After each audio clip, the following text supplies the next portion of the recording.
Be Me 33, a geologist. My life is about pressure, time, and the slow, steady formation of solid foundations. I study rocks for a living.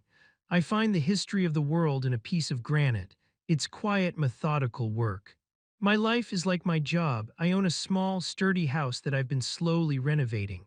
I have a small circle of loyal friends. I believe in things that last. Was married to Amelia for 9 years. We were a team. We were the bedrock of each other's lives. We spent our weekends putting up drywall, planting a garden, building a life from the ground up. I was the calm, stable bedrock. She was the vibrant, beautiful landscape that grew on top of it. I thought our foundation was unshakable. MFW, I didn't realize she was dreaming of volcanoes. The cracks started to appear about a year ago. Amelia got a new job doing PR for a luxury hotel chain. Suddenly, our quiet life of building and nesting wasn't enough. She was surrounded by wealth, glamour, and people who lived in a perpetual state of excitement. Our little house started to feel cramped. My steady academic job became unambitious. Our comfortable evenings watching documentaries were replaced by her needing to attend networking events. She was developing a taste for a different kind of life, one that was fast, flashy, and built on shifting sands. Enter Sebastian. Sebastian was a wealth manager she met at one of her events. He was the human embodiment of a cologne ad. He was 40, divorced, drove a Jaguar, and had a smile that was all teeth and no warmth. He was everything I wasn't. He was a volcano of charisma and empty promises. She started mentioning him all the time under the guise of work. Sebastian is taking some clients to Dubai next month. Can you imagine? Sebastian says the key to life is to collect experiences, not things. I, a man who literally collects rocks, just nodded along, a cold dread forming in the pit of my stomach. I could see the fault lines forming.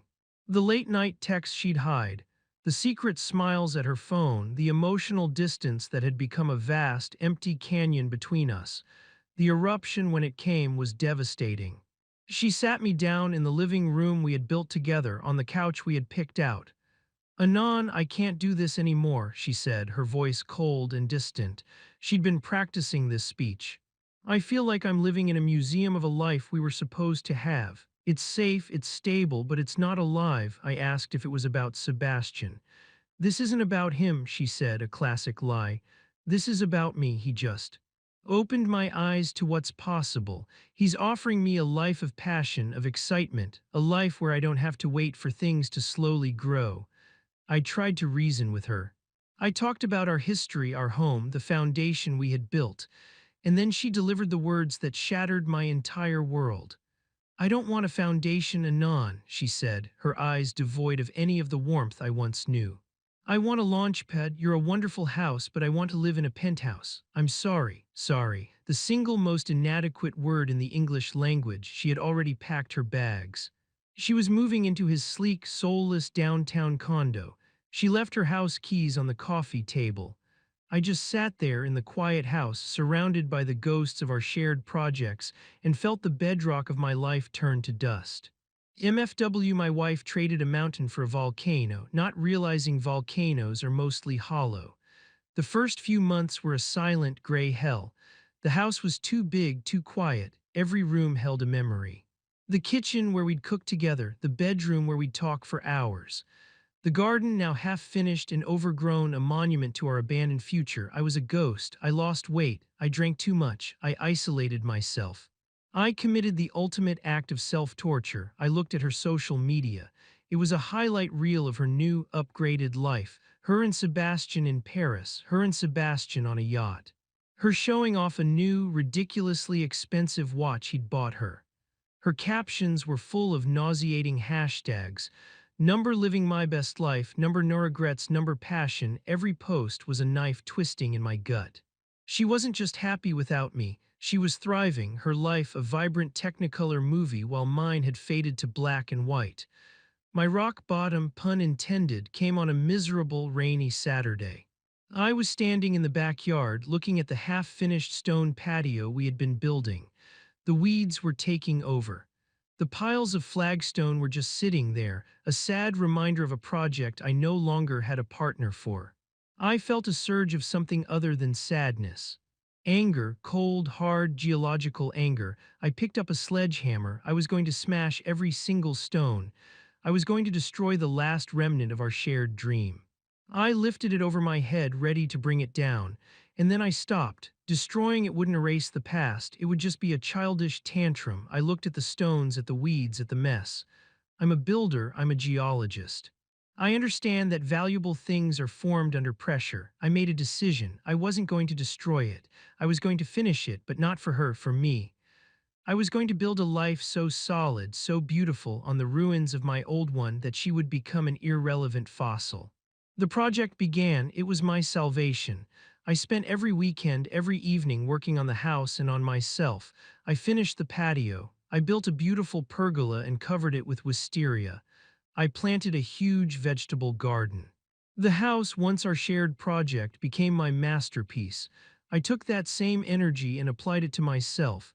I started hiking and climbing, getting back in touch with the rocks I loved. I got into the best shape of my life. I reconnected with old friends. I started going out not to find someone but to find myself again.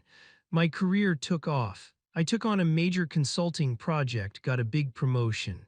My life was no longer a quiet, shared existence. It was my own, it was solid, it was peaceful. I hadn't heard a word from Amelia in almost a year, and for the first time I was okay with that. Then the first tremors from her world reached mine. I ran into a mutual friend, Sarah, at a bookstore. She looked uncomfortable, but I could tell she was bursting to talk. Have you heard about Amelia?" she asked. I told her I hadn't. The story she told was a predictable but no less tragic tale of combustion. The passion and excitement of her life with Sebastian was just that, a flash in the pan. Sebastian, the charismatic volcano, was also fundamentally unstable. The wealth manager was a high-stakes gambler both with his clients' money and with women's hearts. The trips and gifts were a performance. He was deep in debt. The thrill of the conquest had worn off. He got bored of Amelia just as he had gotten bored of the women before her. He found a new, younger experience to collect. He didn't have a dramatic breakup with Amelia, he just ghosted her. One day she came home to the condo and his things were gone. The locks had been changed.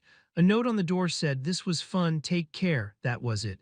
Her affair partner had vanished, leaving her with nothing.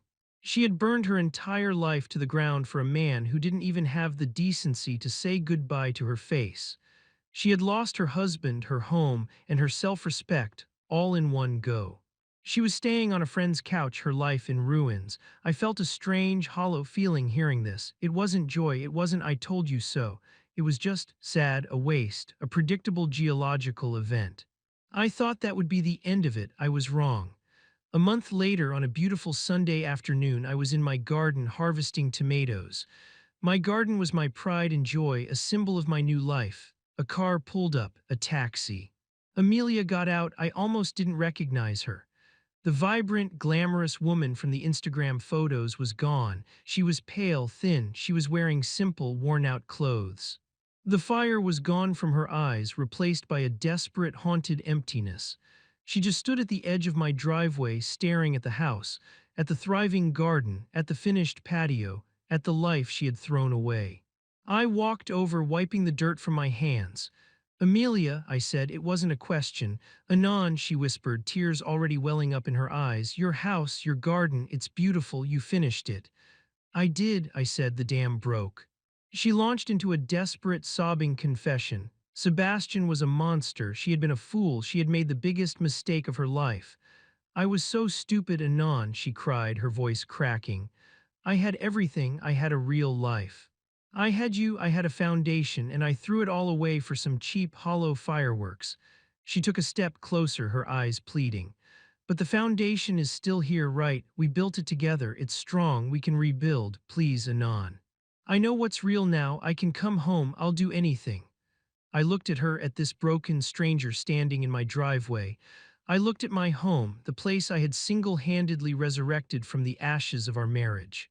I felt a profound, unshakable calm. The anger was gone, the hurt was gone, there was only clarity. "The foundation isn't here, Amelia," I said, my voice quiet but firm. "You're right, we did build one together. And when you left, you took a wrecking ball to it. It's gone. She shook her head, not wanting to understand. No, we can fix it. What you see here, I said, gesturing to the house, the garden, my life, this is not our foundation.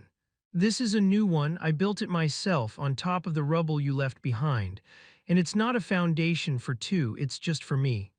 I took a step back, creating a physical and emotional distance. You didn't want a foundation, I said, my voice devoid of malice, just stating a fact. You wanted a launch pad, you launched. This is just the re-entry, and it's not my job to be your landing strip. She just stood there, sobbing, as the truth of her situation finally, irrevocably landed. Her affair partner had ghosted her. He didn't want her. And now her husband, the bedrock she had taken for granted, didn't want her either. She had traded a mountain of stability for a volcano of passion, and now she was left with nothing but ash. I turned and walked back into my house, my home, and closed the door on the past. MFW, sometimes the strongest foundation is the one you build for yourself after the earthquake.